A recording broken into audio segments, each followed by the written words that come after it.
Hello, everybody, and welcome to the first episode of Me Jeebus, where I review every single episode of The Simpsons until I'm calling out for Jebus himself. Now, I know that The Simpsons started off originally on the Tracy Ullman show back in the late 80s, and the show had a very different aesthetic as what we come to know it currently. And I might review those, but for now, I want to start with the first episode of the show, of where the Simpsons got their 22-minute run on Fox.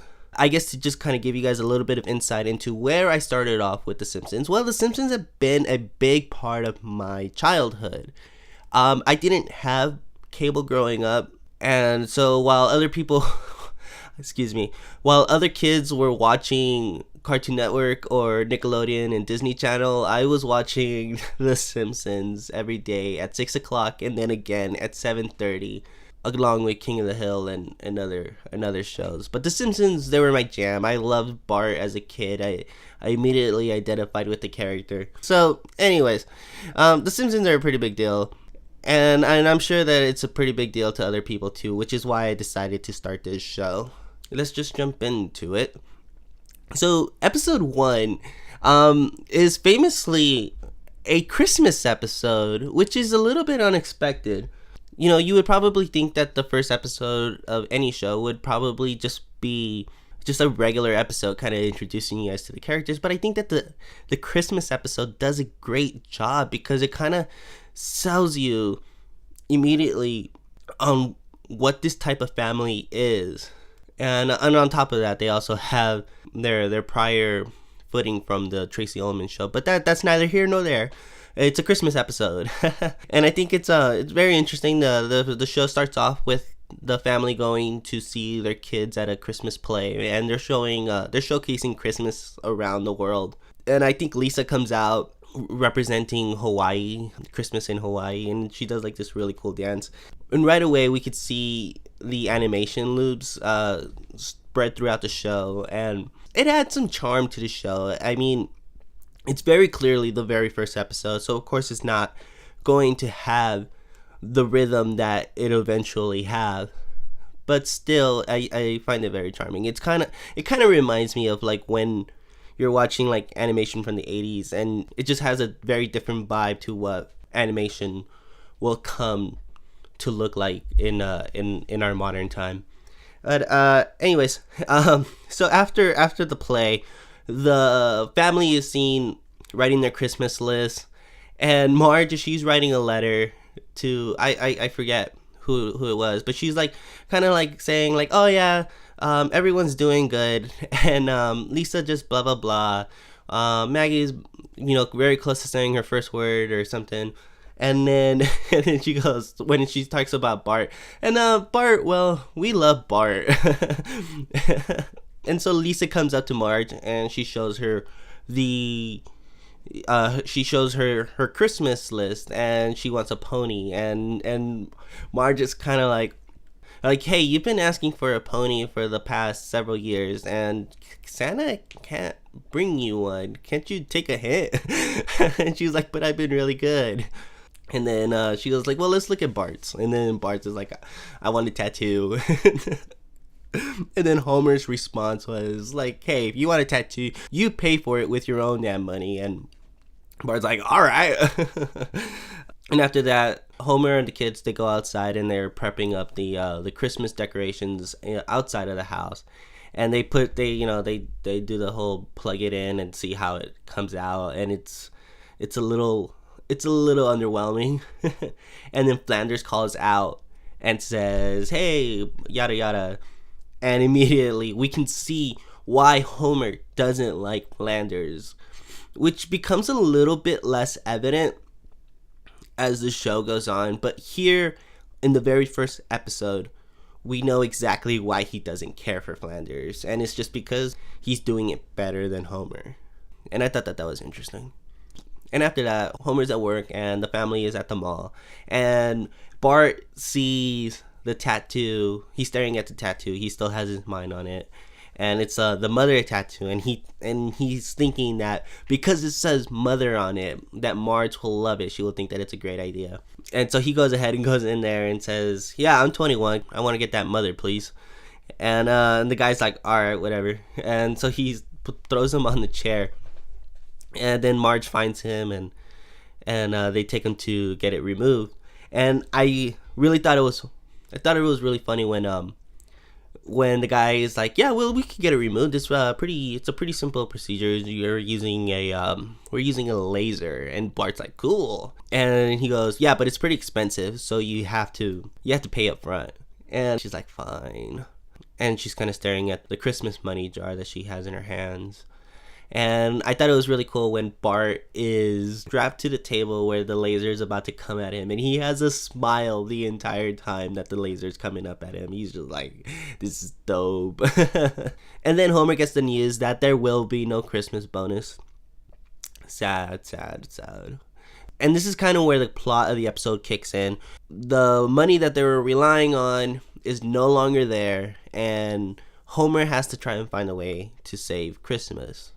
It's, man, Christmas can be very stressful. It's a very realistic feeling.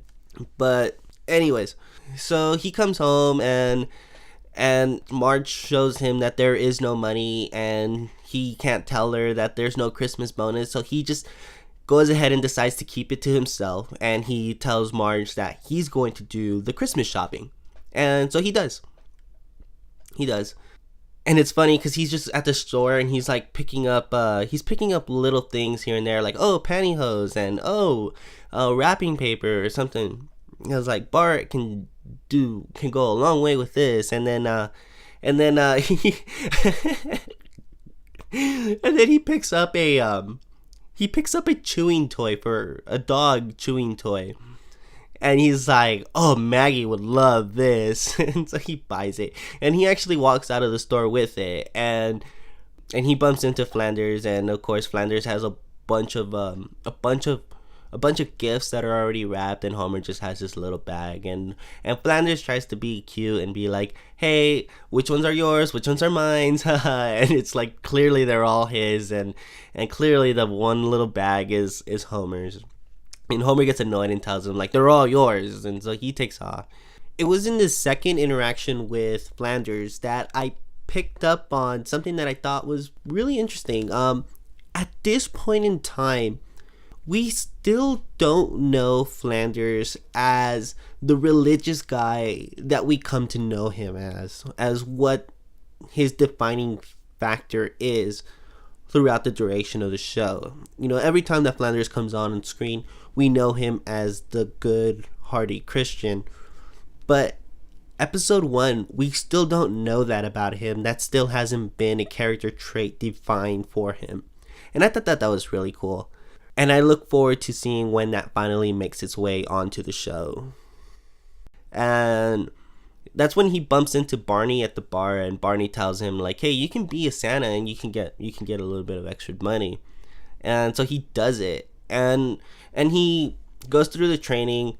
It's funny because he when he's going through the training, he names Nixon as one of the reindeer that is on Santa's sleigh.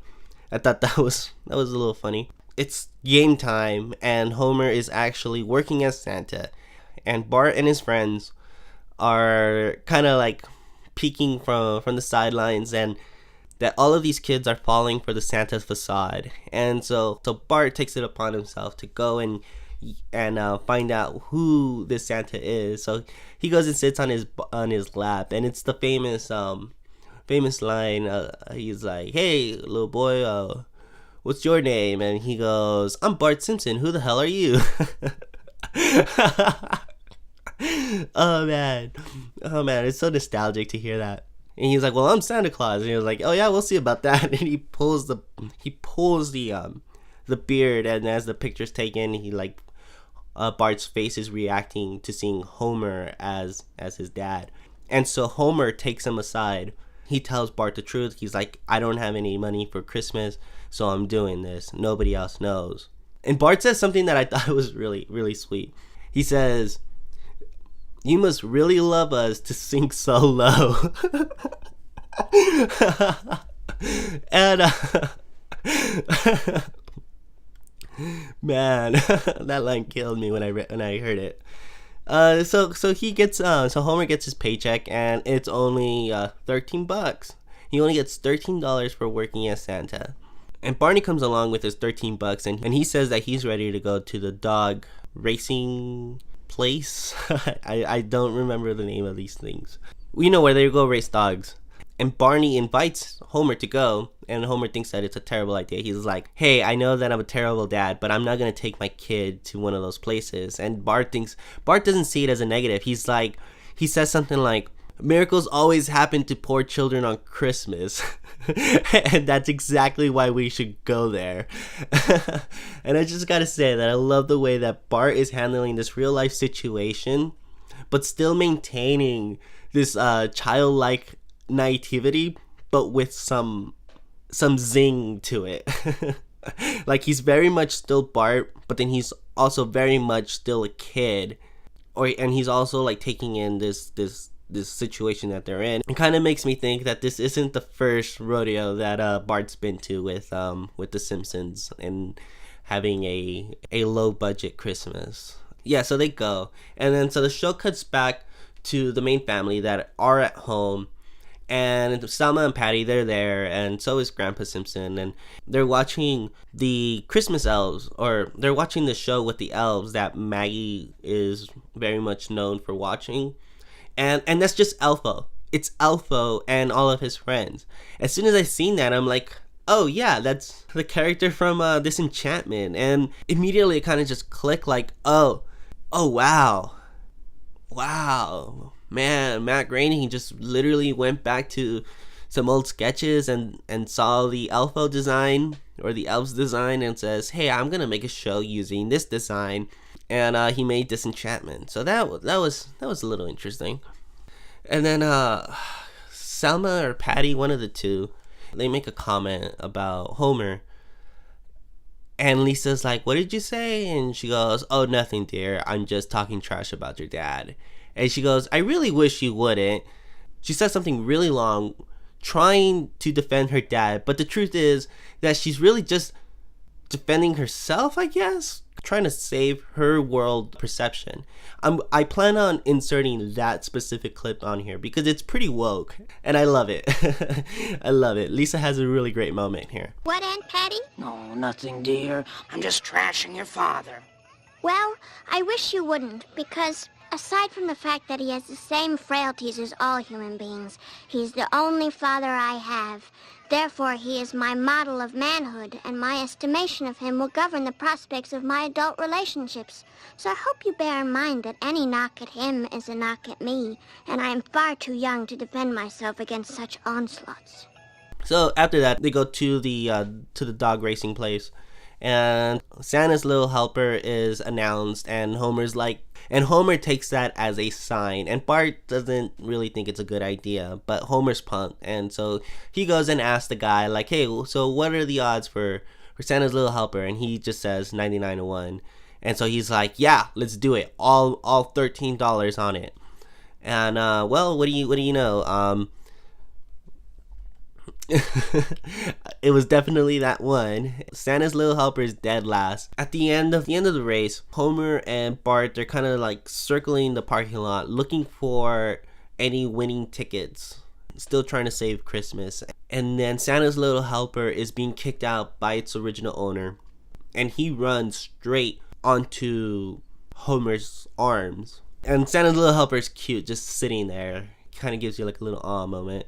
And Bart's like, oh man, can we keep him, Dad? And then Homer's like, but he's a loser. He's this, he's that. And then Santa's Little Helper licks him, and he's like, and he's a Simpson. And so they take him home. Homer comes home, and he's trying to deliver the bad news that there isn't going to be a Christmas. And before he can actually get the words out, Bart comes in. Hey everybody, look at this, and he shows off Santa's Little Helper, and immediately all of the family, they're like, oh yeah, and they love him, and they're going and embracing him. And then Bart says something like a little quippy, and he said, if he runs away, he's easy to catch. Oh man. And then so the episode ends, and then we get the credits where the family is singing Rudolph the Red-Nosed Reindeer, and the entire time that they're singing it, Bart is kind of like throwing in his own lines that are not really going with the song, kind of him just trying to be a brat about it, and Homer telling him to knock it off, and Marge kind of telling Homer to knock it off. And it just feels like the most Simpson thing to see. It feels very Simpson-y, which is great because this is the first episode after all, and to immediately have that foundation established right from the get-go, it's really good. It's really cool. And so that's pretty much it for episode 1 of The Simpsons. And I think that this episode does a very good job of establishing all of the characters, the family dynamic, the sense of a dysfunctional family, but still being very much loving. You know, I mean, you got the bratty character, you have the dopey but well-meaning father, the caring mother, and the little sister that is a little woke for the adults around her. And all of these features do go on to be incredibly explored throughout the rest of the show, but for this point in time in the show, I think it does a very good job at what it's trying to do and what it's trying to establish. Episode 1 is it's great. Thanks for joining me for Save Me Jeebus, and join me next week where we'll cover episode 2 of The Simpsons. If you like this, then rate, comment, subscribe, let me know what are your favorite Simpsons moments, and tell me what you would like to see from this show. Talk to you guys later. Bye, chat.